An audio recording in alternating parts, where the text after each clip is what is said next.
I've had many leading experts on this show, including Matthew Walker, and they've all said the same thing about sleep. They've said it's the biggest positive investment you can make in your own performance. You can have the best strategy in the world, but if you're consistently tired, poor decision-making will follow and eventually cause other things to fail in your life. So if you're looking to optimize your recovery, you should start looking at what you're sleeping on. Our sponsor, Helix, makes high-quality mattresses tailored to your body. It doesn't matter if you run hot, sleep on your side, or need something firm. Helix has a mattress for you. And I asked them recently to send one to a member of my team, and Juan received it. And we travel a lot, so when he's home, quality sleep really matters. And he told me he's getting the best sleep of his life. And the data backs it up, with 82% of people in a Helix study saying they saw an increase in their deep sleep. And with a 120-night trial, you've got 4 months to prove it to yourself. You can get 27% off at helixsleep.com/diary. That's helixsleep.com/diary. If you're running a business, people have probably told you to use AI or get left behind. And I get that urgency. Still, AI doesn't fix a messy business. It exposes one, because AI can only work with the information it can see. So if you ask AI something about your business, about stock or sales or customers or about your team, that information needs to be connected to the AI to be useful. That's the idea behind NetSuite by Oracle, the sponsor of this episode. NetSuite is the AI-powered business management suite that securely connects your financials, your inventory, your commerce, your HR, and your CRM into a single source of truth. And with NetSuite Next, AI is built into that connected system. It can surface useful insights, help with routine work, and let you ask questions about your business in plain English. For the first time ever, you can try NetSuite Next for free if your business is generating 7 figures or more. Just go to netsuite.ai/Bartlett. That's netsuite.ai/Bartlett. I was just this lanky Asian nerd who played chess. Arun Mainey. He's one of the UK's most successful ever YouTubers. I was getting some sort of sick thrill out of seeing the numbers go up, so I made one video every single day for at least 6 months. It drove me to the point where one time I just broke down crying on camera. I never published that, but I have a photo which I sometimes look back on to remind me of like what it took. There's some things about you that you can't fix, and I think you just have to be very mechanical about them and be like, this is me. I have good things and I have bad things, but the bad things I can't change. I'm going to lean on the things that are good about me, fix the things I can fix, and the rest is life. Emotionally, physically, just exhaustion, I think is how I would put it. Very, very tired. It was actually a bit of a pivot point in my career, because I sat down like, this isn't actually what I wanted. It was a realization that I've actually, my channel's growing, all these metrics are looking up, but this isn't, my brain. Not many people know this actually, but...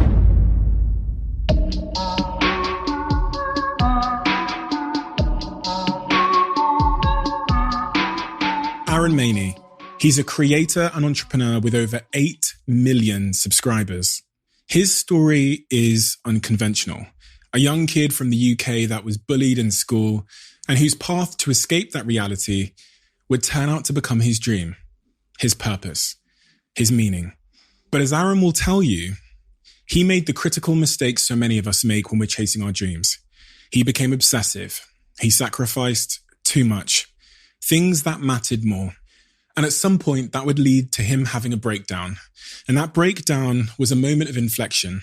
And he's figured out that all-important balance of striving while knowing that you are already enough at the same time. And that, I guess, is the ultimate goal of all of our lives. So without further ado, I'm Stephen Bartlett, and this is the Diary of a CEO. I hope nobody's listening, but if you are, then please keep this to yourself.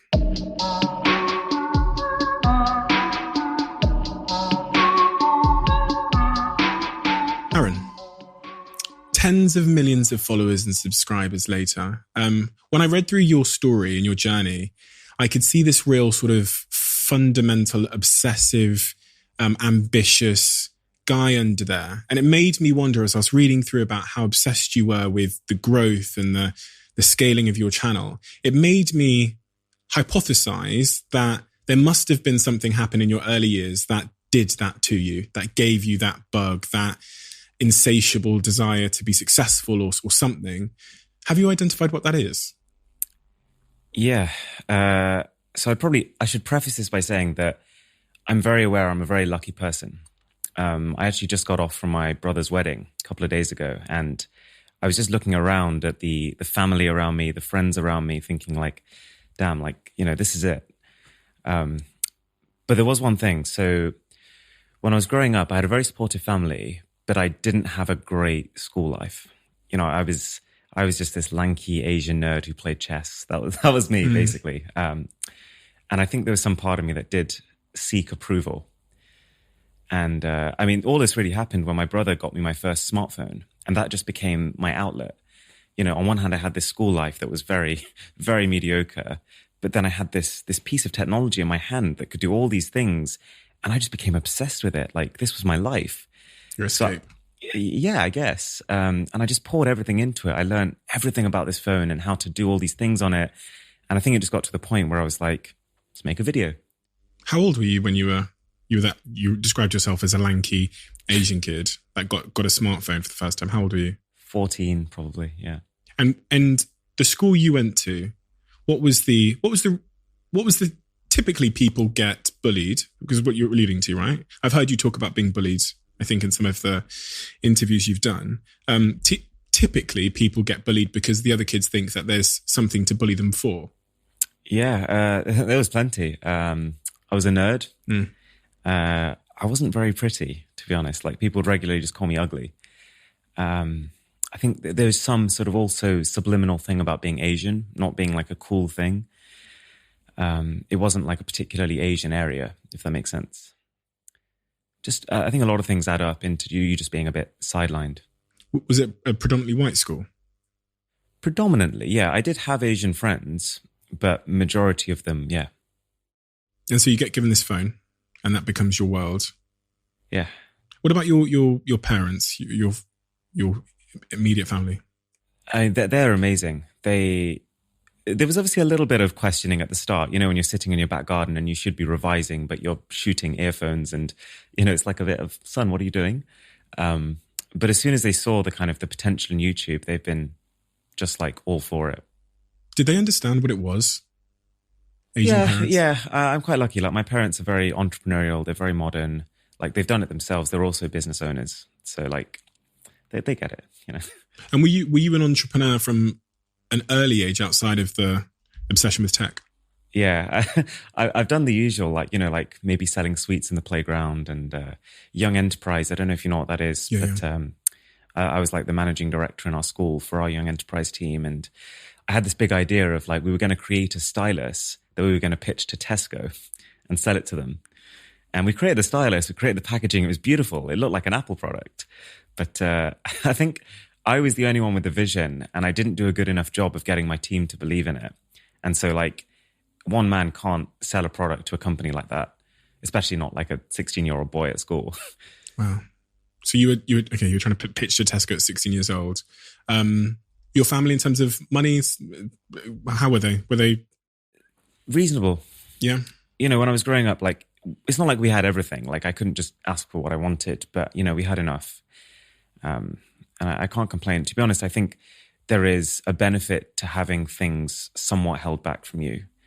Like, I think it makes you appreciate when you do have things. I mean, you've had the same, right? Yeah. And so you cite that sort of search for validation as being one of the real driving forces. It's the same with me. It's the same in my life. It's like, I talk about this in my book at tremendous length. I think that feeling like I didn't fit in created, like, it was almost like pulling a spring back, made me fly off into the world as an adult, trying to validate myself through like material things or followers or like, I don't know, some kind of social approval or whatever. You're saying that that's the similar.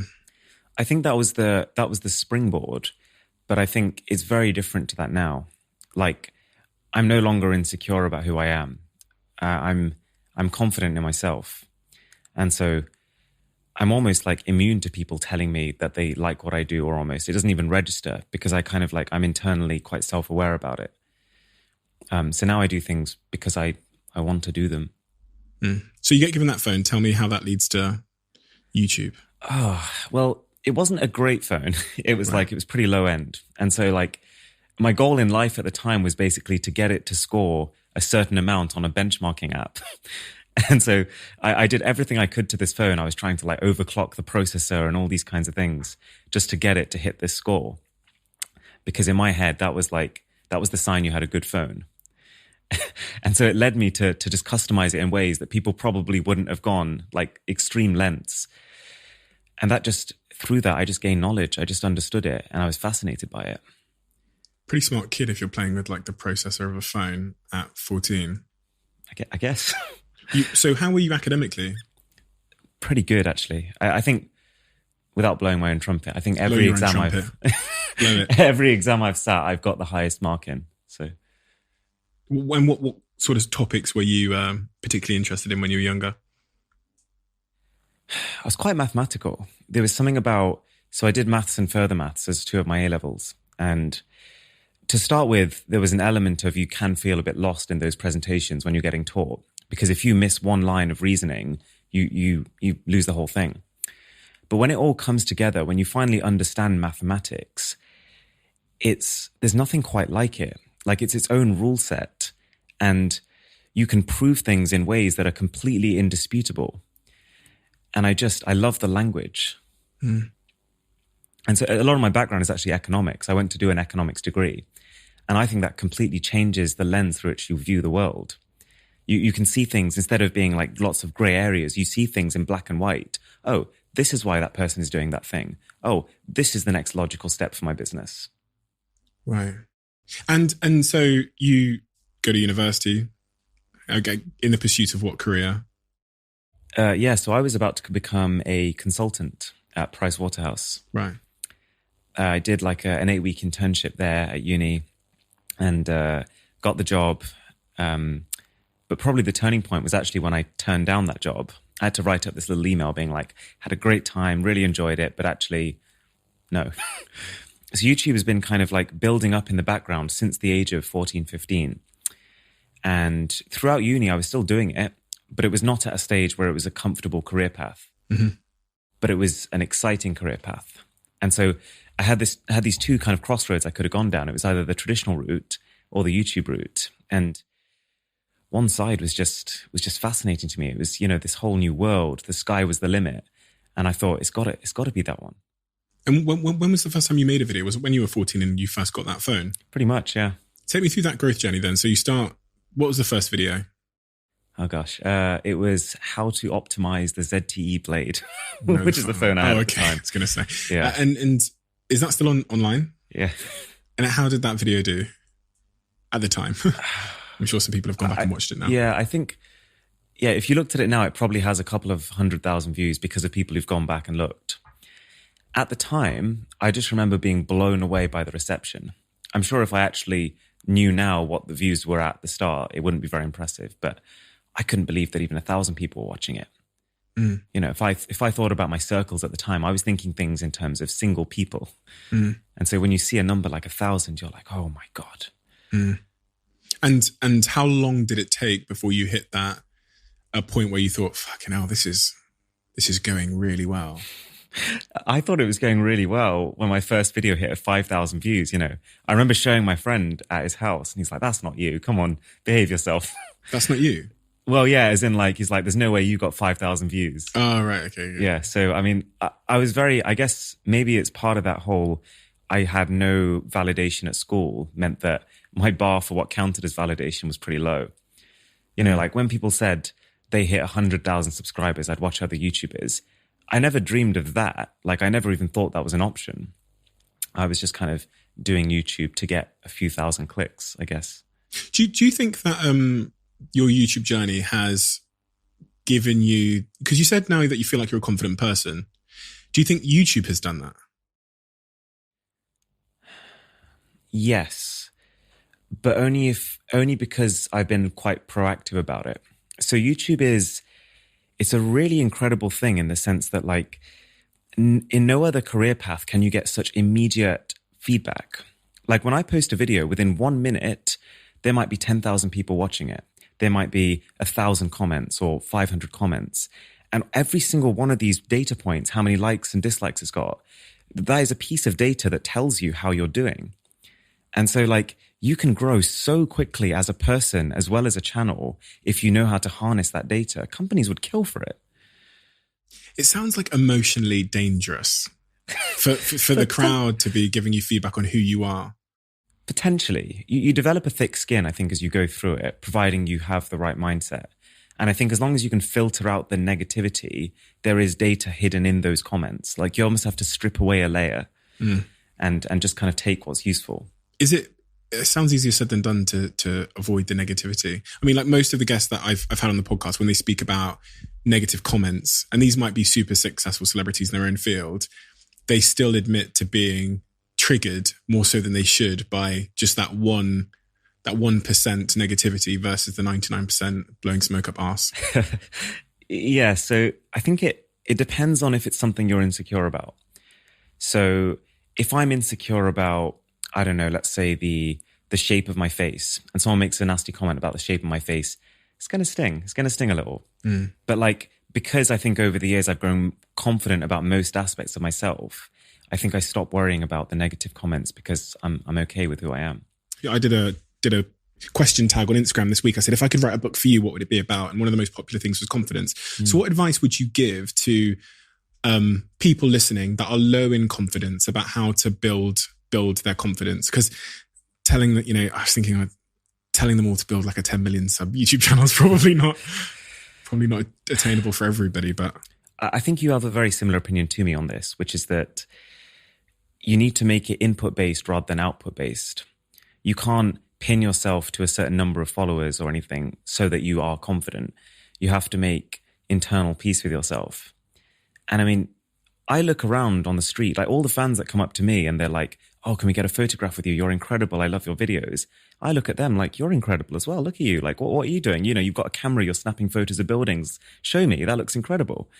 I think everyone has their own story and their own great things about them. And people struggle to see it in themselves, but they can see it in others. And I can't, like, there's no person on this planet who I would look at and couldn't see good in them and couldn't see something great.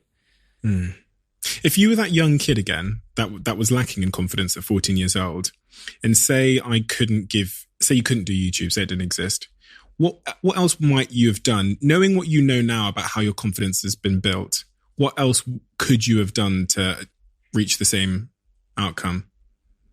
I'm really trying to get to like what is it that made you come to peace with yourself? Because it sounds like it was a lot of people being nice after some weren't so nice when you were younger.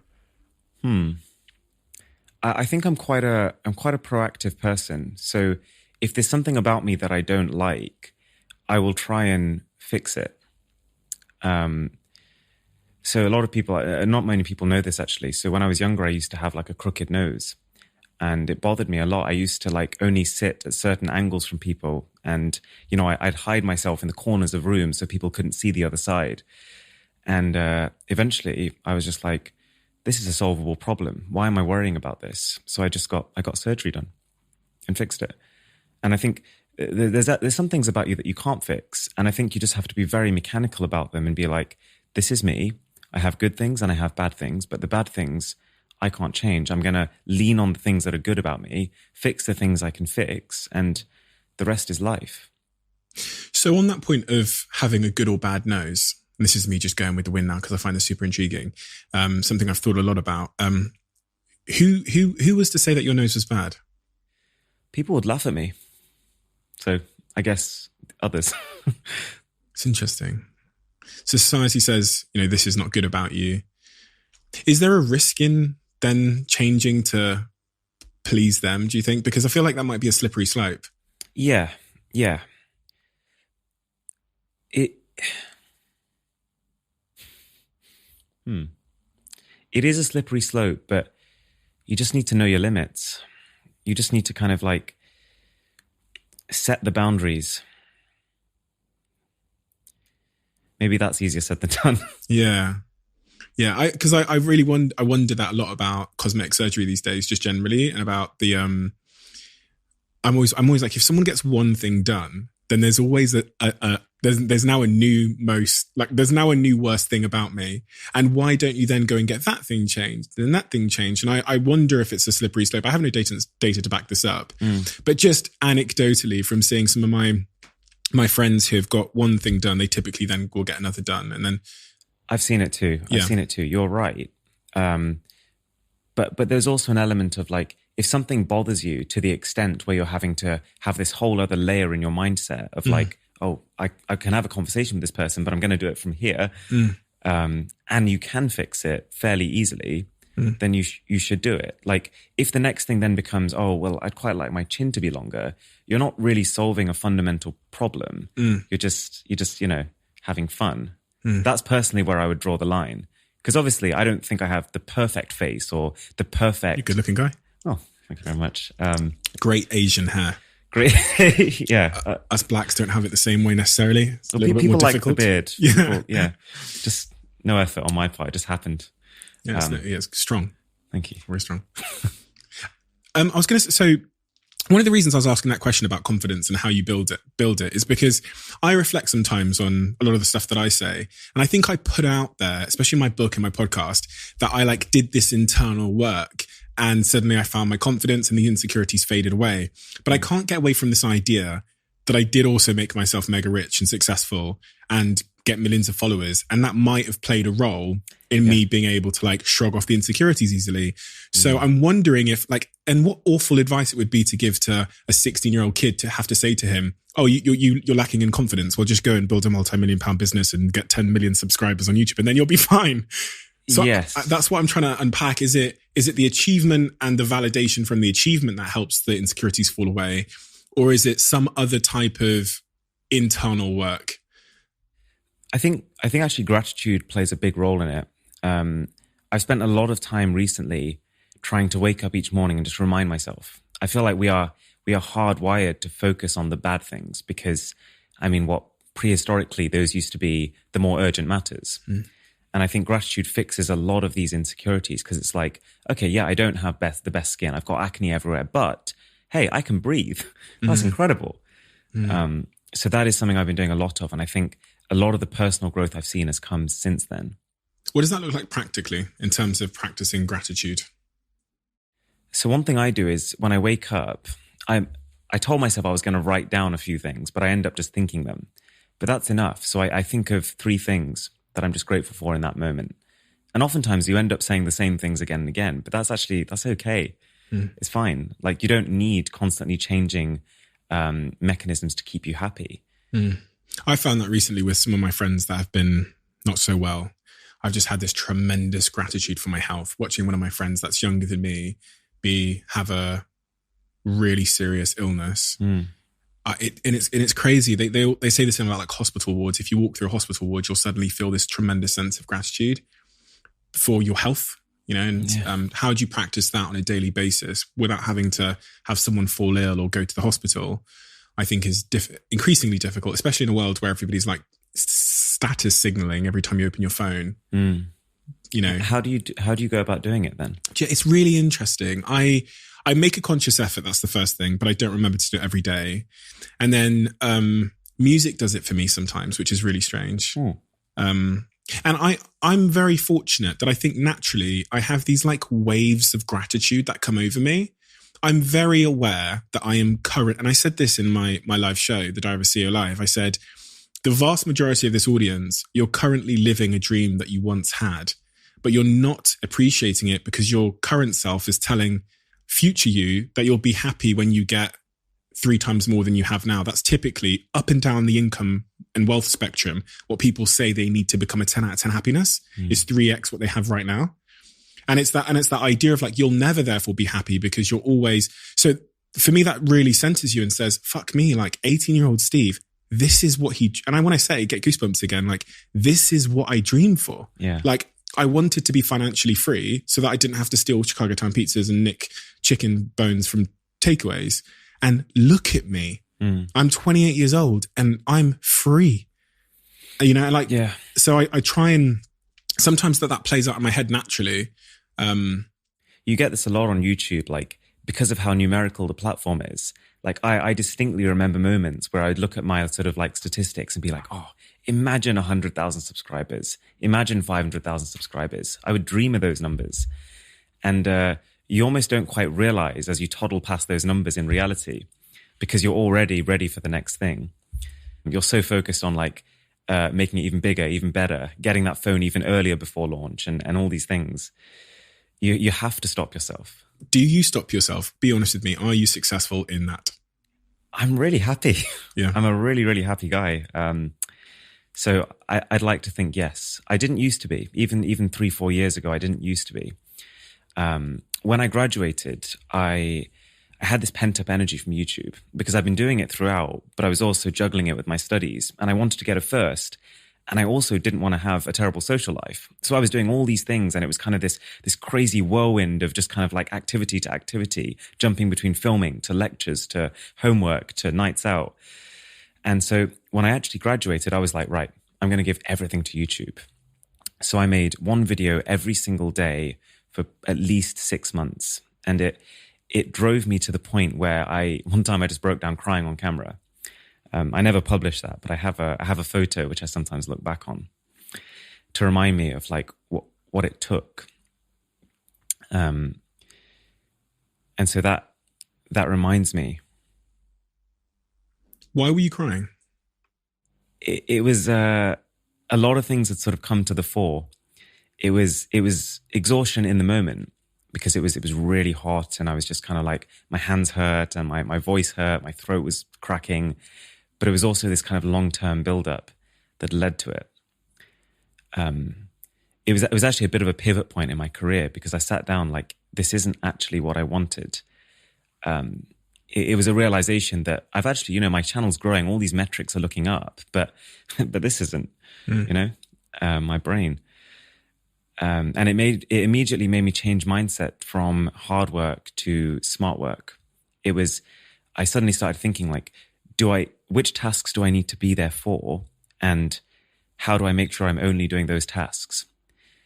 And also it made me take a step back from, I'm not doing a video every day. I've got to look at the data, look at these retention graphs, find out how to maximize the click-through rates, all these kinds of things. It allowed me to take a step back, breathe, and focus on how to utilize my brain to the best of its ability.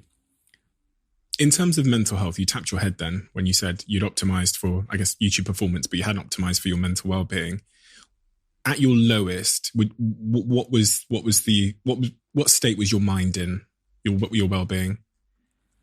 I've never been depressed, I would say. I think I'm quite resilient as well as being quite lucky. But I got to a stage where emotionally, physically, just exhaustion, I think is how I would put it. Very, very tired, to the point where I didn't have time for friends, for family. Like by the time I'd finished, they were asleep. I'd kind of screwed myself into a little hole, and that hole was my bedroom where I'd film. So I think that's what people call burnout. Yeah, typically. Yeah, but I wouldn't let myself stop. Why? Because I told myself that like this was my dream, and that one video a day was the way to achieve that dream. And so like, there was just something inside of me, which was like, you can't stop now. Like you're there. This is the runway. Just run. What did you tell yourself your dream was? I would look at other YouTubers when I was a kid and just like, they had like 1 million subscribers, for example, and they were getting all this tech through the door and their entire job was to just test it and learn about it. And I remember just being like, that's the best thing in the world. Like I'm fascinated by technology. I would love to be able to just see all this stuff. Because when I was younger, I didn't get to play with the latest stuff. I wasn't the kid who had the latest Game Boy or anything like that. So I guess that really appealed to me. So your idea of happiness when you're younger was getting sent amazing technology and being able to just like do what you love, talk about it. So I guess you set yourself this plan of just making a video every single day, in the thought that would lead to your dream. And I guess you realized at some point that your strategy was unsustainable. Yeah. Good way of putting it. Yeah. It just felt like you still wanted the same goal, but your strategy in terms of getting there was just unsustainable. Oh my God. I relate to that so much in so many different ways. And I think a lot of people don't realize that, you have to set up your goals as marathons, not sprints, if you do want to achieve them, right? Yeah. I've never heard it described like that, but that's it. Yeah. Yeah.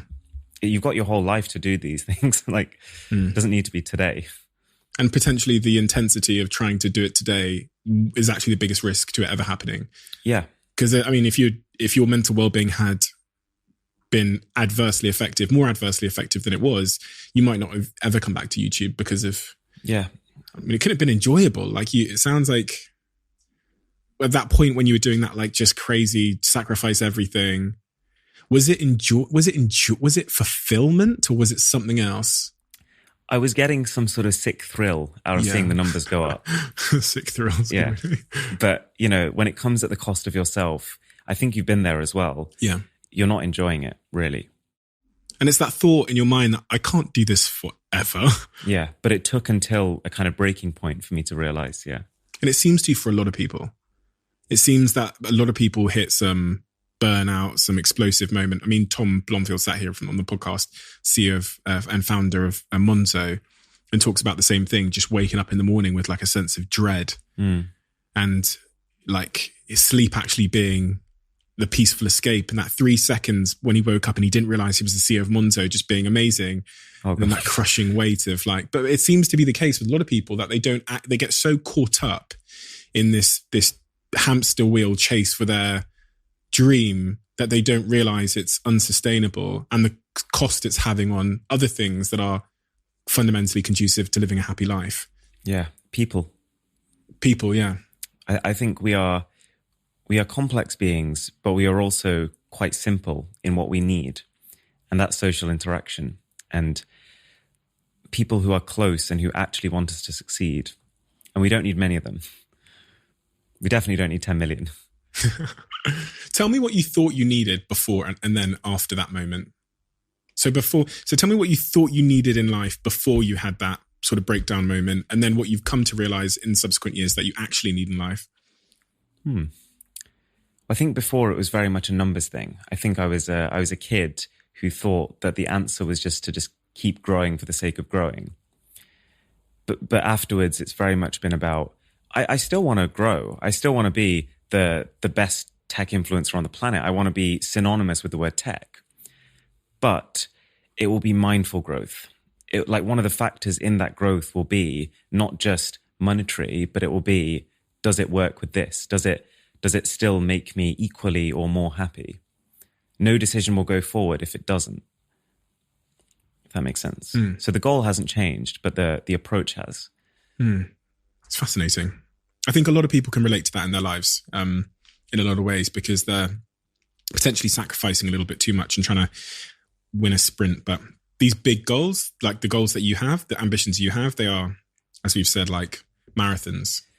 They are.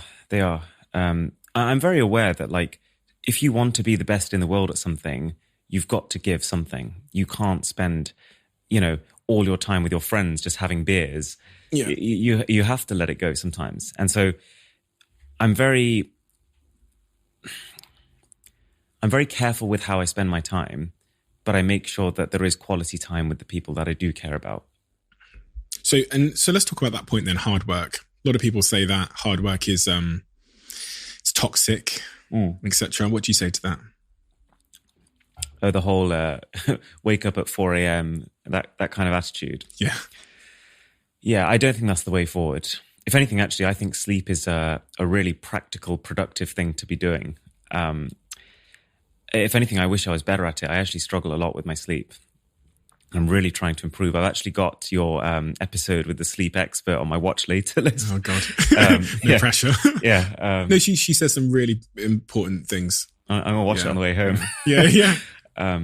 So I'm not of that opinion. I think there is a time and place for really hard work, but it has to be for a cause it has to be for the greater goal. Yeah, I think you talked about this with on the episode with Ali. Yeah. And what was the conclusion you came to? Well, I can't actually remember exactly what we came to, but my general thinking on hard work is that, and I guess burnout is when you're doing something that you can whether you consider the reward of doing it meaningful and worthwhile, then hard work really is important. And I actually listened to Elon Musk this weekend talk about this. He said the exact same thing. He said, when you believe that you're doing the correct thing and it's a noble or like meaningful goal, then hard work is really, really important. And it's also will help you avoid burnout. But when you're doing hard work for a task that you don't think is meaningful, like working in a factory for 14-hour days, and it's not stimulating your mind, and it's just hard work for minimum wage. Yeah. Burnout is inevitable, and it's just around the corner. And that for me is like, oh God, that's my idea of a nightmare. Yeah. Hard work, hard, meaningless work, for me is the definition of like, lose your fucking marbles, insanity. I think I'm very lucky in that sense, in that like, I found my calling. Yeah. And I think we're in a world where a lot of people just don't. I'm not saying that there's like one true goal for each person. Like no one's going to have their dream job. But I think a lot of people, they find out quite late what they really enjoy. And I think we're in a system where people have to decide very quickly, and with not a full information set, what career path they want to go down. What advice would you give to people that are, I mean, this is just, again, talking about things that people ask me all the time, how to find my passion or whatever is. So I would say, try as many things as you can while you're young. I had a really close friend who's 18, and she decided she wanted to do pharmacy, but then did 2 weeks of that course and was like, actually, I don't really want to do that anymore. And then was like, oh, maybe I should do medicine. So she dropped out of pharmacy, thinking about doing medicine. And then she might drop out of that, decide she wants to do business studies. It's like, if you just spend 2 weeks in as many different careers as possible, that's when you know. There's kids are lazy. A lot of kids are lazy, and I think there's this kind of short-sightedness that you have to just kind of find a way to overcome, just for your long-term future's sake. Like that time is so pivotal when you're deciding, you're sat at that crossroads and you're looking down all these different paths. Given the systems we have in place, you have to spend that time well, finding out what these paths actually look like. And the system, as you say, is set up at 16 years old. They give you like brochures and they're like, pick which subjects you're going to do. And then you're like, oh, fuck. Yeah. Then you're locked into those subjects. Then they go, which university and which course? And you have no idea. The medical and the law courses are particularly bad because they're so specialized. If you do a medical degree, you're not really qualified to do a lot of different things. Like you're probably going to be a doctor. And you can very quickly find yourself in a position where you feel trapped. I have another friend who did medicine and then did the whole thing, but then was like, actually, no, I want to be a journalist. And so that whole 5 years, they didn't need to do it.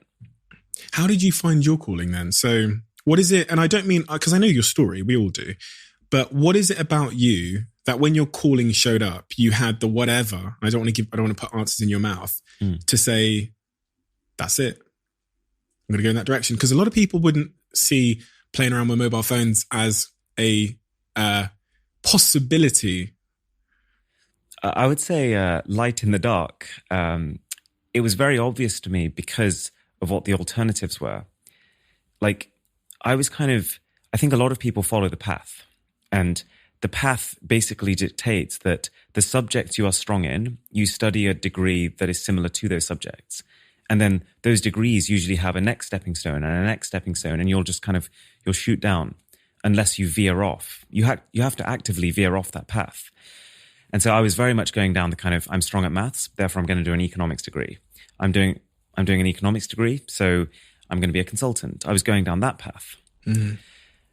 And I was just lucky that I was also doing this other thing, which excited me so much. And so comparing the two, when it became clear to me that actually YouTube could be a career as well, it was just an obvious choice. Do you ever reflect on what might have happened if you didn't have the conviction to go for? I think I would have become a consultant, which is terrifying. Mm. I wish I could say I wasn't, but that's the work experience I did. That was the job I was offered. So given there was no outside option, I probably would have taken it. And a lot of people have done that in their lives.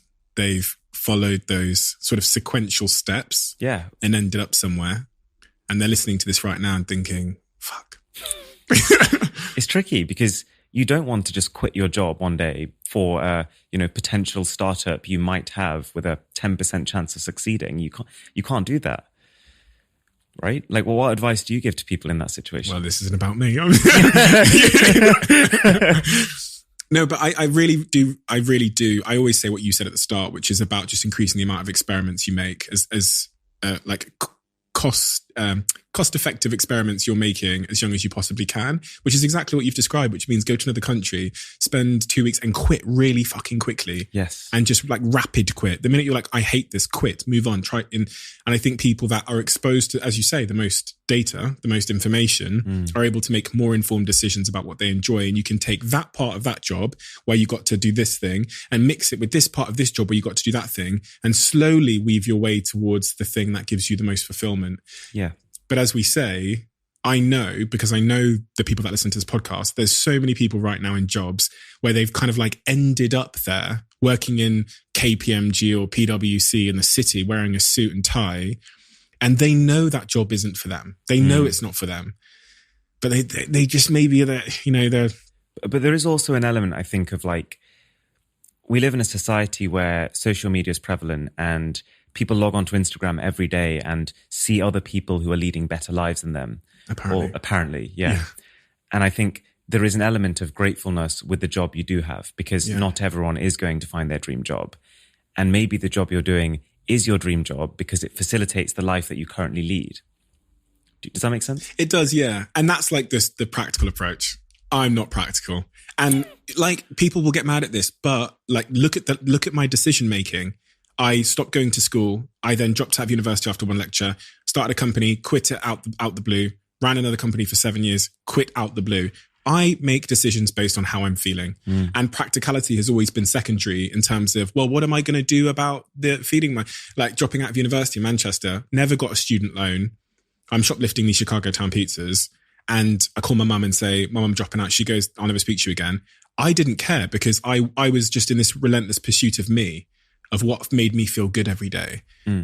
So I understand the practicality argument, but I find it dangerous because it hints of like, just tolerate it, And but let's say, like, obviously I'm still fairly young, but I can imagine that if I was 50 years old with a family to support and a career that I'm not, I'm on the fence of, I'm like, well, it's fine, it's good. You're right. What can you do? Like, you've just got to be happy with it, I do say to people, you've got to be practical in those moments, but I don't think you've got to be happy with it if you're not.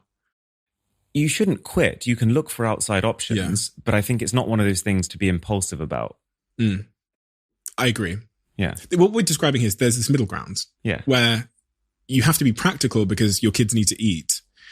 And so you want to be more strategic in how you make your move. However, I really don't want anyone at any age to find themselves in a place of like misery and think, well, got to be grateful and got to feed these kids, haven't I? I just want better for people. And I know it's hard. Like, I know it's hard, or else everybody would just be living their dream.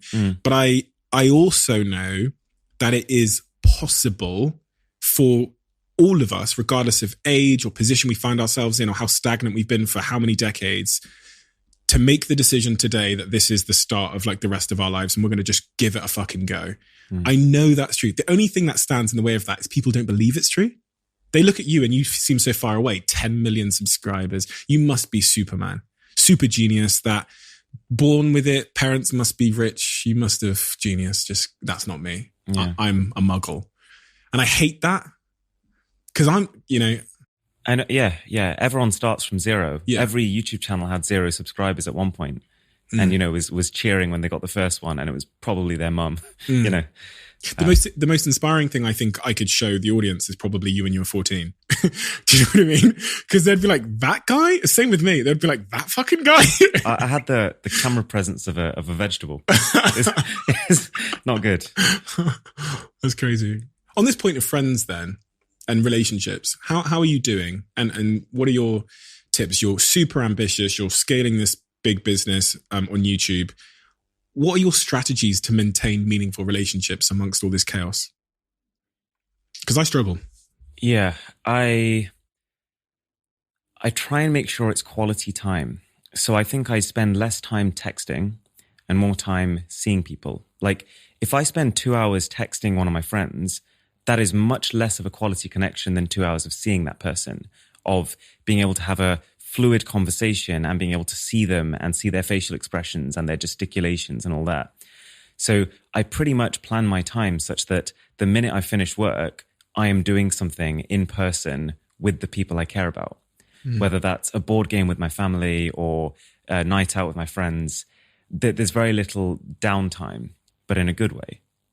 Do you have to be somewhat of a contradiction in who you are to have quality relationships? Do you have to be a different guy? Because what I'm saying is professionally, everything is about return on time. If I spend 1 hour, what am I getting back? Do you have to be a different guy to get the most out of your social life in terms of that sort of like time efficiency? I'm the boss, da-da-da-da. Yeah, it sounds very transactional to look at relationships like that. I think every person actually does view them in the same way. They just don't put the labels on it. I think really we're all doing the same things as humans where, we've got a set of 10 decisions in our heads, things we could do, and we pick the one that's best for us. But I think I just attach a framework to it that allows me to think about it easier. So I think I'd be doing the same thing even if I didn't think about it in that way. I'm just, the way I think about it allows me to plan it better. And you value those things. You now value those. Oh, when I finish a day of work and I know I'm about to go see my friends, like my heart starts pumping. I get so excited. I get off the station at St. Pancras sometimes and I feel like a free bird. And like I know there's going to be a little adventure that weekend. And I think those moments make your life worth living. Do you have a lot of friends? Not many, but they're good ones. Roughly how many? I have, I'd say... Like good friends, like brothers, like, you know what I mean? 6. Or sisters. 6 friends. Yeah. And that's pretty much my entire circle. I think the only friends I have are good friends. The rest of them, I've almost decided that realistically, I'm not going to be able to make this friendship work. And it's sad. Like sometimes it's even just geographical. Some of my friends after university, they moved to France or Indonesia or Hong Kong. And just the fact that they're in another country has meant that realistically, my friendship with that person is just going to be a series of messages. Hey, how are you doing? I'm good. How are you doing? And even though I like those people, it just doesn't work. That's not like a meaningful relationship, is it? You must have had the same thing as well. 100%. Yeah. And it's really frustrating because great guys, but Do you know what? I actually struggle at the moment because my girlfriend lives in Indonesia. And so right now, the border to get into Indonesia is closed. Yeah. So you can't get in anyway. And I can feel that my relationship with her is like small talk. It's like, oh, hey, how are you? Yeah, I'm doing this. What are you doing today? I'm doing a podcast again and running my business. What are you doing? Yeah, running my business. It's like, do you know what I mean? Yeah. And you can feel that the importance of like physical one-on-one time, which has been smashed because of the pandemic, but also because she lives literally 24 hours away. So I've got to like really reassess my life. I'm assuming you've tried like video calls and like video messages, and even then it's like different time zones and that's the worst. Different times. Oh my God. It's really difficult. But you come back to this point, like if it's worth it, you're going to go to extraordinary lengths to figure out how to solve the problem. And for me, that means that I'm going to have to go there a lot. I'm going to have to fly to Indonesia a lot. I'm just going to have to fly here a lot. So you see that being like a permanent long-term relationship? Yeah. Crikey. Yeah. Good luck. I know, right? She's not Indonesian. She's from France, from French and Portuguese. She's just making your life difficult. No comments. But if it's worth it, you got to put in the work. And do you know, I reflect on all of my friends' relationships. And this is the thing that really makes me want to put in the work to make it work is all of my friends, even the ones that have had the most successful relationships, have been through hell and chaos at some point. They've had to overcome really, really remarkable challenges. And it's overcoming those challenges that have made them stronger. So I see it as that. Like my friend that I consider to have the best relationship out of all my friends, they have individually both been through personal chaos and managed to come out the other end. So I see this as one of those things, like a test, like the border's closed, you can't get into the country. You know, it's like that. What's that Rocky Balboa quote? It's not how hard you get hit; it's how hard you get hit and can keep going forward. I think that's relationships, and the thing that keeps you going forward is like, is it worth it? Is it worth it? Yeah. At some point, the answer to that question might be no. Same with work.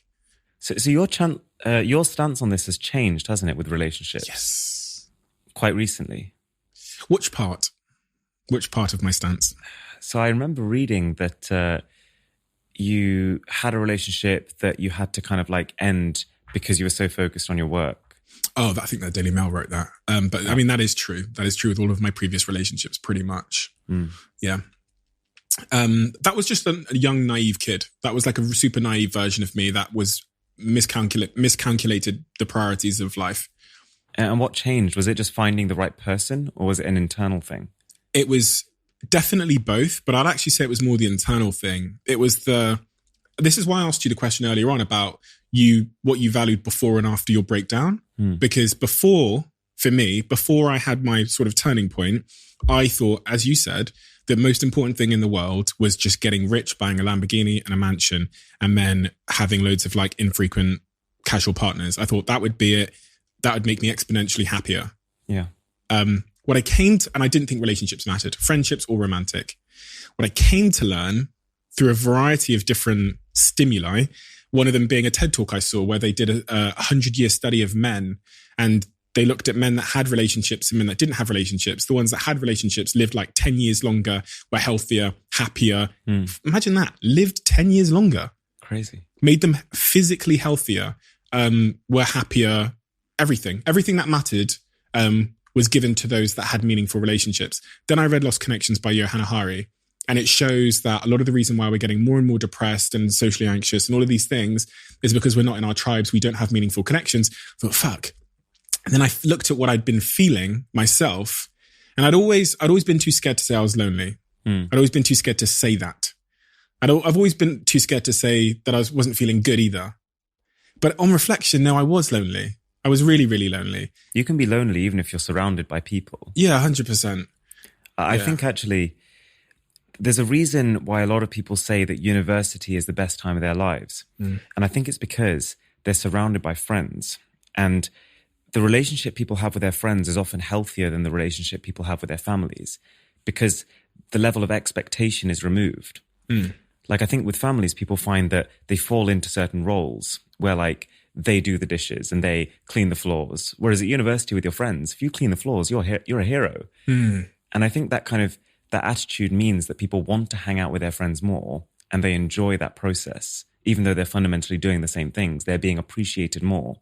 100%. And I think I try and apply that in my relationships. It's like when my friends come to see me, just the fact that they've come to see me, I'm like, oh, guys, come on. Amazing, yeah. It's amazing. There's also no hierarchy in friendship groups in terms of like your family. You have a hierarchy. You have the older brother and the older sister. Then you have the mum. And then you also get to typically select your friends, which you don't get to do with your family. So you can wind up with a pretty nuts family. That's true. And have to tolerate it because you are related. And I think the friendship, especially as you get out of school, because school kind of forces you together. But if you get out of school, you start to discover who you are, what music you're into, what interests you have. You then build a tribe around you that have shared values. And that seems to be the best tribe. Not to underestimate family though. Like, I think when you have good family connections, no one wants you to succeed more than they do. Yeah. And I think very few people have your best interests at heart, apart from them. 100%. What about romantic relationships? How have you found forming romantic relationships as a on-screen mega YouTuber? Ambitious guy, entrepreneur. Nuanced is what I would say. Like, when you have this whole YouTube thing, clearly like people are into it. Right. People, it's a cool job. If nothing else, it's just cool. So you're saying women are into it? Yeah. Yeah. But I think you'll know when you found someone who looks through it, looks past it. The only challenge then becomes time, because YouTube is not just incredibly time consuming, but it's also unpredictable. And so in relationships where people want stability, trying to offer that stability is not easy. Let's say someone wants me to come to a wedding in 2 weeks' time. Arun, can you definitely make it? Can you book that date in? I can't really. I'm not working a 9 to 5. I can't book days off. Sometimes an opportunity presents itself, and it's such a great opportunity that I don't want to turn it down. Like this chat, I really wanted to come see you as soon as I got the email. But had I said to someone else, a friend or a girlfriend or whatever, that I was going to be doing something with them this day, I'd have had to do that. And that horrifies me. Because, we're in a place where the sky's in the limit, all these metrics are looking up, and so many people and opportunities are presenting themselves. I want to do them all. Mm. So how do you balance it?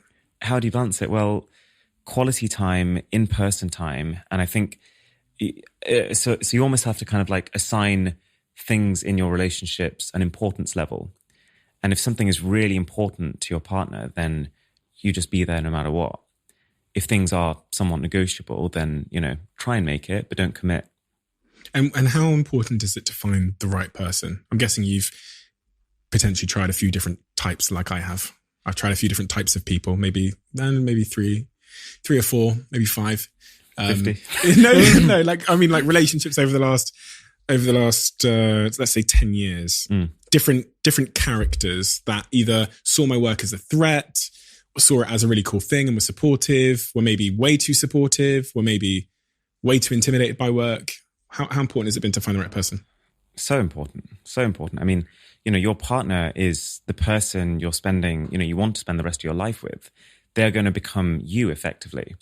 Have you heard that thing where you become the 5 closest people around you? Yeah. Your partner is going to be your biggest influence for the rest of your life. And so them being on the same page and them being an inspiration to you as well as you to them, I think is the only thing you need. Do you think you need a partner that is ambitious? And I always find this really fascinating that I've had so many conversations with very ambitious entrepreneurs, and they tend to go one of two ways. They typically tend to believe that they also need someone who is sidetracked with their own dreams and goals. Mm. But I question that sometimes. And I think... Okay, so start with your take, gosh, and then I'll give you mine. This is about you. Well, okay. So when I was a little bit more stupid, like 18, I used to think that I want my partner to be a philanthropist, has their own thing, and to just be, taking over the world themselves. However, in reality, I've come to learn that I might be lying to myself, because if that were to be the case, then we'd probably never see each other. Right. Because the likelihood is they'd be in another country doing massive things and it would just be texting. And so I've come to learn, especially when I was in the height of my career at Social Chain and I was flying like 50 weeks a year, sorry. I couldn't have possibly had a meaningful relationship with someone that was doing the same. So it's made me question myself a little bit and start to reflect on the fact that, especially when, other factors come into play, maybe I need someone that is going to be a little bit more supportive of my, and this sounds so, who gives a fuck? I think where I am at with it is a little different. I think fundamentally the person you end up with has to see eye to eye with you. They have to be on your wavelength. And I think for people like us who are just so incredibly ambitious, we want to do huge things with our lives, it's not going to work out with someone who isn't like that, because eventually you'll lose respect for them. So I think all these things about convenience of the relationship, they kind of all fall to the wayside if that person is right, if they see you like that. I've been unable to form a romantic relationship with someone that doesn't have passion for something. And I'm not saying take over the world. I mean, like, be into knitting, like love, anything, love, like dog breeding. I don't breeding, grooming, just be passionate about something. And I think what I'm looking for there is to come home and talk about you and your life too, and your hobbies, not just it to center on me, because then I don't get to escape. I don't get to relax and wind down, Yeah. No, you're right. Yeah. It doesn't matter what they're passionate about, but they have to be passionate. Yeah. But what if they are? What if they're flying 50 weeks a year? How does that work? I think in the same way that, you have to compromise for the other person, they will also compromise for you. Yeah. And I think it's okay if you make $1 million less a year or whatever it is, depending on what scale you're working on, if it means you can have this meaningful relationship. Because as we've established, like as humans, we need that. It's a core need. And it's the easiest one to neglect because the feeling isn't as urgent as hunger or thirst, but it is there. So true. So true. I definitely have realized that if I'm going to have a romantic relationship and it's going to work, I'm going to have to leave millions off the table. Just like in missing meetings and and having to compromise. And that's a really hard to do because you then try and quantify the value the relationship has as a return. And you say, well, if I'm probably going to lose, I reckon I'd lose like 5 million a year by having a romantic relationship. Genuinely, maybe even more. Like genuinely, probably more. Yeah. And you think, oh, fucking hell, they've got to be what, you know what I mean? But then you reflect and go, well, I don't need more money, do I? No. But there is a gain to be made in terms of like romantic connection. Yeah. But beyond a certain point, what is money? It's a bit of convenience, right? That's all it is. And potentially if you get too much, a pain in the ass, right? Yeah. Like some people I know they spend a long time looking for things to spend their money on. Oh God, that's the worst. Yeah. That is a sickness. Yeah. So I got this phone through the mail not that long ago, and it was a $170,000 iPhone. But you know what it was? It was, sorry, not an iPhone. It was a Samsung phone, but it was a phone with a gold brick attached to the back. And I was thinking to myself, what kind of person actually buys this? Where would you have to be in your life to purchase this particular phone? Miserable bastard. You've got to be miserable. Yeah. Right? You've got to be miserable. I can't imagine a world where someone that's buying a phone that has a gold brick strapped to it is living a fulfilled life. Exactly. Everything I must know must be wrong if they can buy a gold bricks. Oh, do you want to know the funny part? So because of the gold brick on the back, the cameras don't work. Oh, fuck. Can't even take a photo of your dog. Can't even take photos.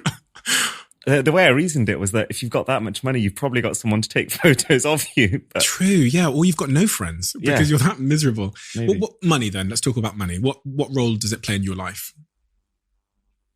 So when I was growing up, like I said, I wasn't underprivileged, so I had everything basic covered. But there was definitely things I wanted. You know, I wanted the latest toys, I wanted the latest trading cards, whatever it was. So when I first started getting income from YouTube, I was very happy with it. You know, I would buy things off Amazon and like make myself short-term happy, just fill those little gaps that I had in my childhood, I guess. Would you go looking for things to buy? Sometimes. Yeah. I think I would. Same.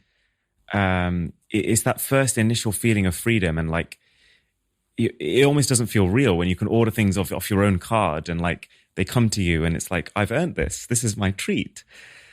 But after a period of time, I realized that like the things that I actually want don't cost very much. And so I've purposefully not bought myself a nice car because I'm very aware that as humans, we adjust. Slippery slope. It's a slippery slope. And I know that even if, let's say 20 years in the future, I own a Ferrari or a Lamborghini, there's no point rushing to get there because I know from that point, all I'm going to be thinking is what's next. And so you might as well get a Polo first and then maybe get an A-class Mercedes and then maybe get a nice Nissan. I don't know, work your way up. Even if you could get a nice car now, like what's the rush? Just enjoy the journey. It's like, I see it like a video game. Like, do you play many games? Yeah. So I always find myself when I play games, I'm rushing to finish them. And I want to get to that last boss. I want to beat it for the final reward. But then as soon as I do that, I lose all interest in the game. And there's so many parallels between that and real life. You know, what do you do when you have so much money that you don't know what to do with it? You find things to do with it. And that in itself is a, you know, it's just another thing to do. It makes me feel sick sometimes that I still have these moments where I will like glance at a mansion on like Rightmove. And then I genuinely have this sick feeling in my stomach because I know what my life then means. Do you know what I mean? Like genuinely, it would probably make me miserable because I'd have to move out of London, which means I'm further away from friends and people can't come to me. And then I'm in this 8-bedroom house that no one can come to anyway. And I feel that sickness I feel the same way when I look at like the Lamborghinis and the Rolls Royces, which I always come back to. I'm going to buy one. It's like the insecure kid shows up, and then I get that like belly sickness where Tightness. I go, yeah, it's like, well, Steve, if you do that, you know what this means. Yeah. You know what treadmill you're like. there is some part of you that's pulling you, and you've got to be like, stop. Yes, exactly. And it's that insecure kid that's still being influenced by society and social media to try and run at those empty things. Yeah. It's actually something that's been on my mind recently, like society. It's that thing. And through adverts and social media targeting, like it's found its way into our lives in a way that is so close to us all the time. Constant. That you're being pulled in this direction. And it's no one's fault. It's not our fault. But we are becoming very materialistic. Yeah. At the expense of things that actually matter. Yeah. And it is at the expense of something else. Yeah. These apps are custom built. Every decision made with these applications that we use is built to use us, to extract from us. Every chime that goes on is custom built to mess with the parts of your brain that are made to sort of like, they're made to make you lose control, to make you think, oh my God, there's a notification, I've got to check it. They're built like that. And that's terrifying. So what do you do about that, knowing that? I used to use a scheduling app. So I used to set my phone up so that all my notifications would come at one point in the day. Interesting. Yeah. But then I stopped doing that when I started missing important emails. So now I just kind of keep my phone on silent and look at it when I look at it. I almost get mild anxiety if I've not checked my WhatsApp. Like I know what you mean. I used to really get it when I was at Social Chain because, especially when I was living in New York City, I would wake up after, guessing that's right, yeah, I'd wake up after the UK.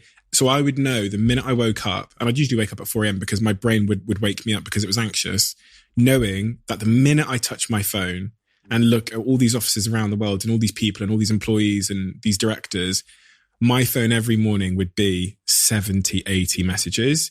So you'd wake up and then you go, like with one eye open, reach for the phone and look and just check there was nothing on fire. Yeah. Like no major crisis. Yeah. And doing that for, oh man, it takes it out of you. You don't want to get up. You don't want to do your job anymore. Yeah. You don't want to ever have that again. It's awful. How did you get around that? I didn't. I quit the job eventually, but it was up until I quit. Like I was waking up with that. I was always, as you know, at the worst times when the business was like tough and it would struggle, like I wouldn't want to open my emails and I wouldn't want to open my WhatsApps. It was just because you knew it was bad news. Your body's conditioned. It gets a signal. It's like, if you press this button, you get bad news. Why the fuck do you press the button then? Yeah. You start avoiding pressing the button. Yeah. So yeah, it's not easy, but social media is designed in that way. It's like for probably more so from like the positive reinforcement you get from that dopamine hit of getting comments or likes or whatever. And as a YouTuber, you must feel that more than most. You got 10 million. It is on my mind actually that like what other things I do in my life going forward are going to give me the same amount of dopamine. Because if you post a video and it starts, you know, hitting trending and it's getting millions of views and so many likes and 10,000 people telling you you're great, what tops that? What am I going to do in my life that is actually better than that? And I do sometimes, I've had to kind of pull myself out of this mindset, but there was a point in my life where I would look at situations I was in, let's say on bowling with my family, and I'd be thinking like, is this making me as happy as getting a viral video? It's not, it is a slippery slope because it's almost too good. It's too good and nothing else can match it. Kind of what you said earlier about playing the video game and waiting until you get to the end. Your standard of that dopamine hit or of a thrill is so high now. Yeah. It must be hard to meet that elsewhere in life. Yeah. So what do you do about that? How are you able to enjoy, and you don't have to have the answer, we're all works in progress, you're only 25, but how are you able to enjoy other parts of life with your partner who wants to just go to, I don't know, Go shopping or have a picnic? I think the key is detoxing every now and again. You've heard of the whole like dopamine detox. Not really. So it's the idea of completely depriving yourself from all stimulation for periods of time. So no music, no phone, no internet, nothing. Just very simple pleasures. And so like whenever I get the opportunity to do those, I will take them. And so like I have these periodic moments of complete release where I'm doing nothing stimulating, and they're quite difficult, to be honest. Like the urge is definitely there to run up and check my notifications, but I refrain just because I know long term, like I need to stop. And how long are these periods of dopamine detox? It's whenever I can afford to do them. I mean, I think in a best case scenario, you do it regularly. But for me, it's more like if I finish a big stint of work and I'm just exhausted, I'll say, okay, next day and a half, I'm doing very little. I'm going to talk to people and drink coffee, you know? And what impact does that have? I think it brings you down to earth again. It reminds you of the things that are important and it allows you to enjoy them. You only need a couple of hours, and I think you can very quickly start to appreciate things that you'd forgotten to appreciate before because you were caught up on social blade statistics. We talked a lot about the positive sides of this meteoric rise you had on YouTube and how it helped you like be a bit more secure in yourself and understand yourself a bit better. But are there some characteristics or, I guess, side effects of this that are probably irreversible now that you... Irreversible? Yeah, like irreversible consequences of this meteoric success on YouTube that are negative in your view? I mean, that was kind of one of them there, but... Yeah, the only thing that comes to mind, I suppose you'd almost have to ask the people around me to get a proper answer, but the only thing that comes to mind is how cagey I am with my time. I think because of how much I plan it and because of how self-aware I am of how important it is, I very much find myself in situations where I'm like, okay, this was great, gotta go, bye. And I do really enjoy these break times, but I do also cut them. And I think for other people who aren't as cagey with their time, they'd probably see that as like he's got to go again. Classic Arun, you know. Or rudeness or something. Maybe, yeah. I've been told actually a few times in the past that actually, like I start a conversation, realize I don't have time for it, then leave. I used to do that at university because what would happen is, you know, you go out your room, you're living with your friends, you talk to someone, and before you know it, there's 7 people in the corridor chatting. And even though I was the one who started the conversation, I'd have to go because I'm like, okay, it's 7:30, I've got to start scripting YouTube. And some people would be like, well, that was a bit rude, which I can understand, but there was no other way I could have got what I needed to get done. You don't regret that though, do you? No, I don't. I don't regret it because I think the people who have ended up as my core friends, they understand. I tend to also believe that the people that have reached fulfillment and success in their lives are really, they have like a high boundary set for the use of their time. At the end of the day, as I talk about a lot, it's the only resource we all have. Yeah.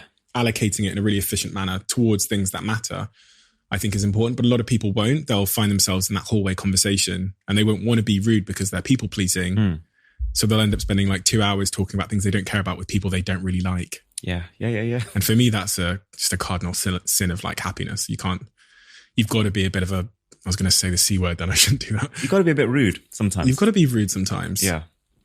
I think a lot about that idea of like becoming the richest man on earth, but then being really old and wanting to spend all your money to buy another day or something. I think about that a lot. And it's a constant reminder of like, stay in the right lane, focus on the things that matter. You don't have that long. Do you think you're lonely now? No, I don't. I did a few years ago, but I feel really good now. I feel like I know what I want and I've got it. And that comes from the balance of friends and family and romantic connections. Yeah, not many, but good ones. You've grown, you know, this YouTube channel over the last 10 years? 10 years. Roughly. From 0 to over 8 million subscribers. In terms of your growth trajectory, what story does that tell? How quickly you grew, how exponential? Was that an S-curve? Was it slow then fast? It's been pretty much slow then fast, somewhat exponential, I'd say. So right now, my channel is growing much faster than where it is proportionally. So the percentage growth on my channel is really high, like one of the highest on YouTube. And I've only actually got a team of 2 people in total, to be honest. Wow. So I'm at a stage now where I'm thinking, okay, I need to get more help. I need to get more people doing the things that I shouldn't be doing right now. But I want to keep it as me. Like, I'm very aware that like I could probably get more numbers if I had people writing my scripts for me and stuff. But there are certain things that I just want to do because I like them and I think I'm good at them. And so I want to keep doing those things. But in terms of that sort of exponential growth, how long, like, give me the timeframes in terms of how long it took you to get to several different stages. Oh, okay. I've got a tweet, actually. I can find it. Find it for me. Okay. So it took me 7 years to hit 1 million subscribers.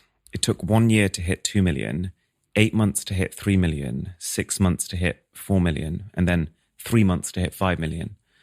So that there's definitely been a sort of, you know, a curve. Hockey stick. Yeah. But I think people, they kind of misplace where that comes from. I think people have this idea that if you're big on YouTube, you'll just keep getting bigger on YouTube. But I think what actually happens is that you're big on YouTube because you're starting to understand what works, and therefore you get bigger because you're implementing what works. If that makes sense. Oh, 100%. Yeah. I mean, that's applicable to every walk of life, right, as well. As you were saying, I was thinking about everything. I was thinking about the gym, and I was thinking about, you know, your company. Business and everything. It's interesting. It's interesting because there are a lot of YouTubers who get big and then stop. Like their growth stops. Yeah. They build these big channels and then the tectonic plates shift. The algorithm says, okay, we want something else now. And they fall off and I don't think a lot of these are actually algorithms changing. I think right from the start, the algorithms have had a very simple goal. And I think they've been able to achieve that. I think that's the creators losing touch. It's whether it's failing to keep up with the competition because the bar for content is rising all the time, or whether it's just neglect of what their audience wants. Like sometimes I've seen creators who they get big and then they're like, oh, this is what my audience wants to see. I'm just going to keep doing that exact same thing the whole time. Or sometimes you get creators who 1 minute they're making a video about how they make cupcakes. The other time they're making tech videos. And you've got to keep your audience at the front of your mind because, so have you heard this saying that like, create what you want to create and your passion will show through and people will find you? No. Okay. Because I've heard it a lot and I actually strongly disagree with it because I think it makes the creators think that like they're the prize, they're the customer, when actually it's the viewers. And it's a privilege to be able to create for them, but you can't be complacent about that. They're not going to come to you just because I'm making stuff I like making. There's too many people who are doing that for that to be the case. So you have to really respect people's time and really deliver value to them. In order to be able to adapt to what your audience want, it's got to be a two-way conversation. So how do you have that two-way conversation? Really, I know how you have it one way, but I'm saying, how are you understanding what they want? What are the metrics you're looking at? Is it the comment section? Is it, and again, these aren't just lessons for YouTube. These are lessons for anyone creating any product in the world that is looking to build their customer base, because it's the same in business. So there's explicit and there's implicit feedback. The explicit is someone literally writing, Aaron, this was a great video, or Aaron, you should sit a bit further back because your face is too close to the camera. I've had that. That's very useful. But the implicit feedback is most of it. It's what percentage of people who watch this video put a like on it. It's how many minutes of this 20-minute video did they watch? And at what point did they drop off? That's an incredibly useful piece of information there. And I used to actually, as soon as I changed my attitude from work hard to work smart, these are the things I started looking for. It was like, oh, I said this sentence and there was a drop there. I'm not going to say that sentence again. Clearly that was doing something. And it was trying to understand what about that sentence made people drop off that allowed me to grow as a person and as a channel. So are you really in the weeds like that? You're really looking at every video and looking... I'm obsessed with it. Yeah, it's my background as well. Like I'm a math student. I'm an economics student. I love the data. I think to some extent, the fact that I pay so much attention to it is one thing that really helps me over other YouTubers. Oh, I can tell.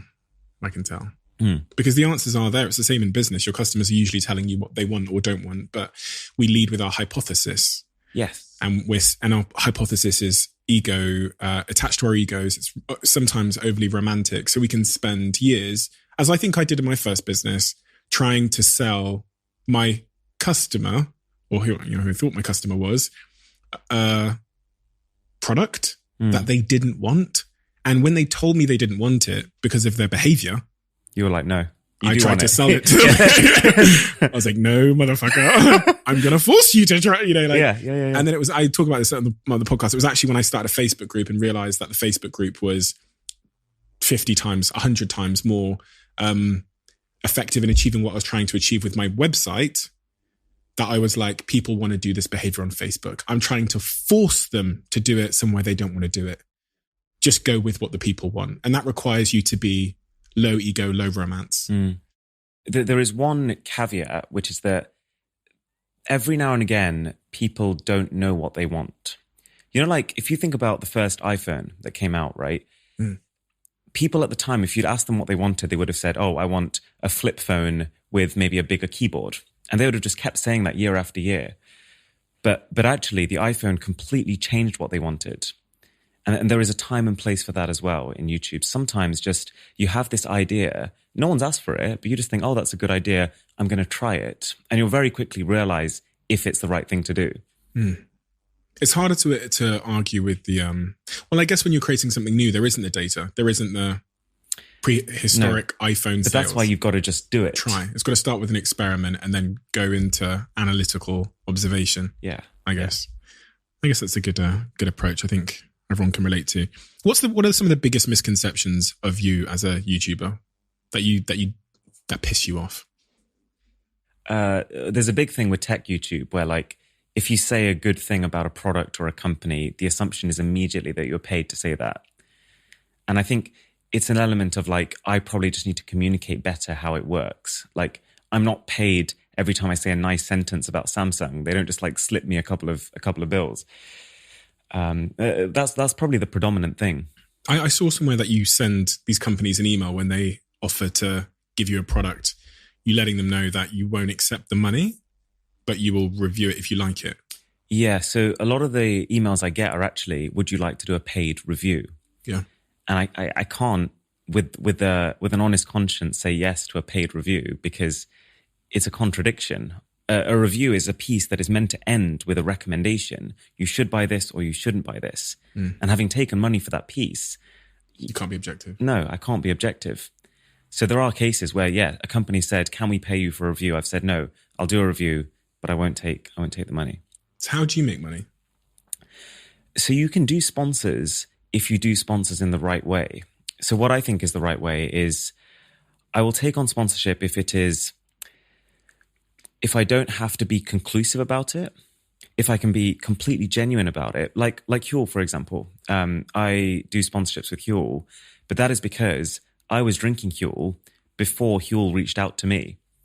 So they actually spotted me wearing a Huel t-shirt in one of my videos and they're like, oh, okay, this guy, he likes it already. Would you like to talk about us? And I said, yeah. Why did you like Huel? you can do my sponsored. No, genuinely, why did you like Huel? I guess it fits in with my lifestyle. I care about my time. I'm not getting paid for this. No, I know. I am. Cheers. Go on. Why don't we? No, genuinely, I'm really, really curious as to why it fit in your lifestyle. It was the same for me. I was a customer for 3 years before they sponsored the podcast. Similar thing. They were looking for authentic influencers, but I'm curious as to why it fit your lifestyle. I think it's this idea of a meal is sometimes for enjoyment, but it's also sometimes just because you need something to eat.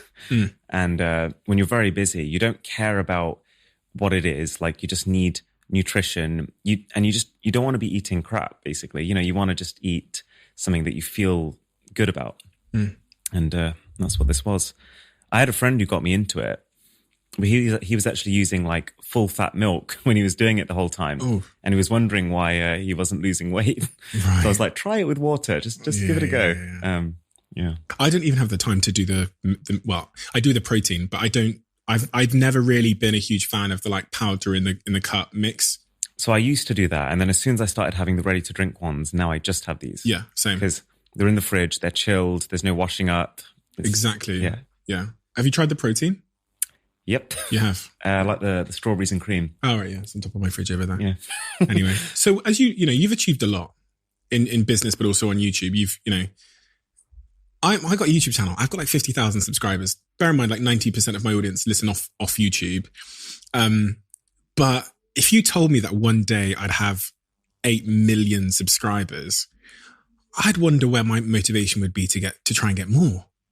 I think, well, that's fucking, I mean, 9? That makes no difference. Do you know what I mean? Yeah. 10? Like, what is your motivation now? What is it? Where does it come from? I think it's this idea of like, I feel like I have a message to share almost. Like, tech is fun, tech is exciting, and it's one of the few industries that's moving forward really fast. Like I look at fashion and, things just go round and round in loops basically. But tech is a straight line. And so I almost like the idea of just getting people on board with that idea. And so becoming synonymous with the word tech and becoming someone who's like a teacher of tech and who's a fun place to learn tech, that's kind of where I'm at right now. So I guess my end goal would be to be the tech person. So when someone says tech, you think, oh, that's Arun Maney. That's Mr. Who's the Boss. He's tech. Go look at him. So you one of your central focuses is becoming synonymous with the word tech globally on YouTube as a teacher and educator. What about the other facets of your life, your personal life? What are you aiming at? I think, to be honest, like the things I actually want are fairly simple, all things considered. Like, it's not cars or money or gold brick phones. It's just good happy. Well, if connection. you're not using it, then you can. I was going to ask if you still have that. If you had to send it back. I actually do still have it. You still have it? Okay. They asked me to send it back initially, but then communications got mixed. Yeah, I bet they did. Well, they couldn't. If someone sent me a gold brick phone, trust me, I'd stop answering. They couldn't get a courier who could insure it. So we're struggling to send it back, basically. I send it over here. I got a good guy that sends phones back. Send it over here. I'll take care of it. Send it over here. I got a guy that's best courier in Europe. Yeah. I watched actually one of your past podcasts where you talked about like the idea of we trick ourselves into thinking there's something on the other side, but this is it. And I'm very aware of that, and I'm very happy about it. I don't need anything else. Like, I'm enjoying the process, and as long as I can keep having those times when my friends are over and we're playing video games together and we're laughing on the couch, and I can spend good quality time with my parents, going out for dinners, that's all I need. But then going back to your professional goal about being synonymous with tech, if you were to achieve that goal, what would it do for you? Put a smile on my face. Probably not much more, I'm going to be honest. Like, I think goals like that, they're not meant to be achieved in a way. Like, just having the goal gives you a purpose. Like, I already have the income I need to have the social life and the kind of like the things that actually make me happy. And so this goal is something to give the rest of my life a purpose. And it is a goal that you can almost not measure. Yeah. Which I know is against all goal setting. It's against goal setting 101. I know you're meant to have like SMART goals and all that, but no, I think it's great. I think more people should have goals that are, I said this on my Instagram the other day, incompletable, because that stops you from that sort of mountaintop moment where you then need another goal to find your orientation in life and to find your direction. So those big incompletable goals, I think, are the best, where you can't ever measure if it came true. Yeah. Which I think is amazing. But it is interesting that achieving the goal would basically do nothing for you. Yeah. Which is crazy when you think about it. But I'm loving the process. And So every time an article gets written about me, or I get referenced, or someone shares it, I look at it and I'm like, oh wow, this is a step towards my goal. So even if I never achieve that goal, and even if when I do achieve that goal, or if I do achieve that goal, I don't care that much, it's created a structure such that I can really enjoy the process. And that's probably the secret to professional happiness, I guess. Isn't it? It sounds nuts. It sounds crazy to have a goal you can't complete, and that doesn't matter. Yeah, it does. I can see it. Could you imagine that book? So the key to being happy is to set goals you can't complete that don't matter. They don't actually matter. But I think you're left with no other choice when you get to a point where you've ticked off those Maslowian needs of like food, shelter, security. Yeah, that's exactly it. Nothing beyond that point really matters. There was a point when I was like, oh, if you get 100,000 subscribers, you've made it, you've done. And so when you've got 80 times that, there is a point where it's like, numbers don't make you happy. You realize that quite quickly.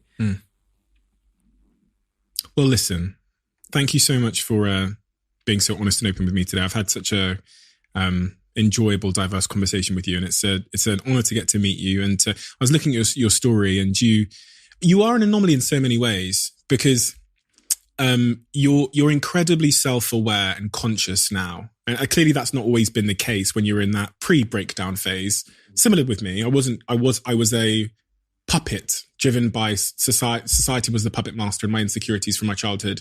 But you've reached that point of like self-awareness that you know those goals aren't going to matter and that you know why you're doing it. You know that balance is key and you're able to allocate your time in accordance with your long-term values, not any sort of external or insecure goals or desires. So I think that's remarkable. And I think the reason why I wrote my book and a lot of the reason why I do this podcast is to share stories like yours. So thank you for your time. It is an honor to spend this time with you.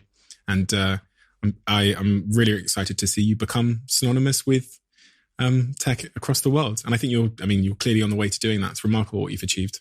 I appreciate it. And as a small little irrelevant YouTuber, I'm gonna need some tips from you off camera about how I can continue to do what I'm doing. But to be fair, like you've answered it for me. Like we enjoy it, and we celebrate like the little wins and stuff. But we're doing this. I think I speak for the team because like meeting people like you and doing this is fun.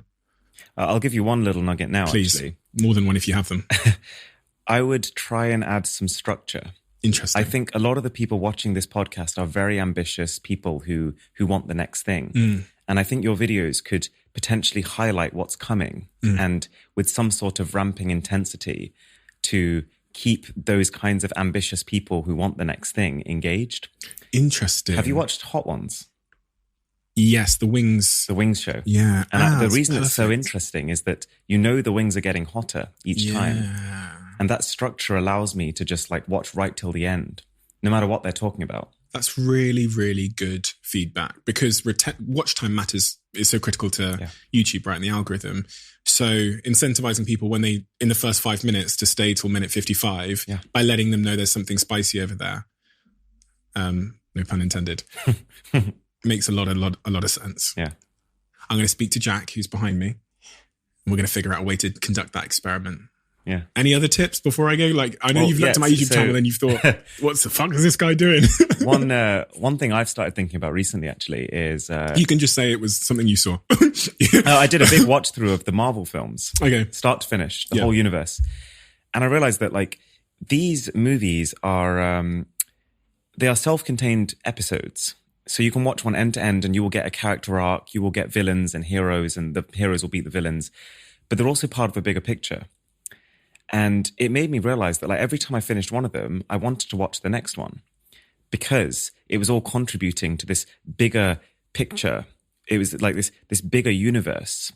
And so more and more, I'm starting to think of like my videos as contributions to a universe and how to actually link between them in ways that people feel like they need to watch all of them, or no, more like they want to watch all of them to get the full picture.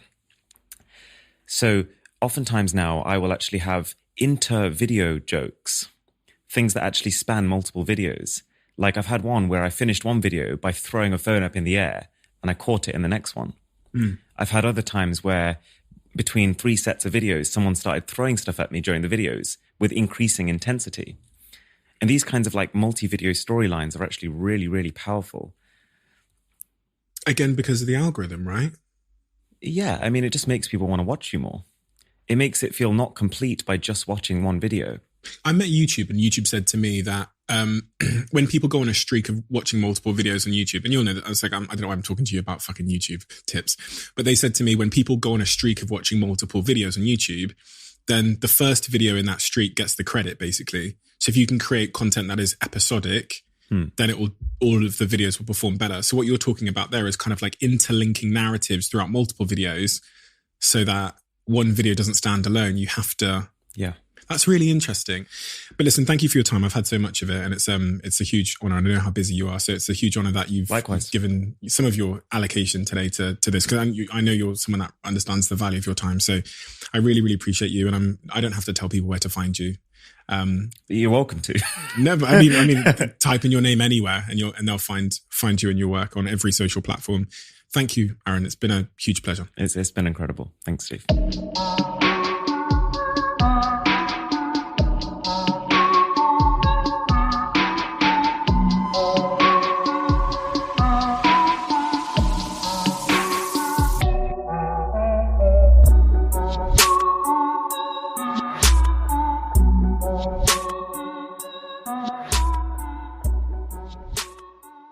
If you're running a business, people have probably told you to use AI or get left behind.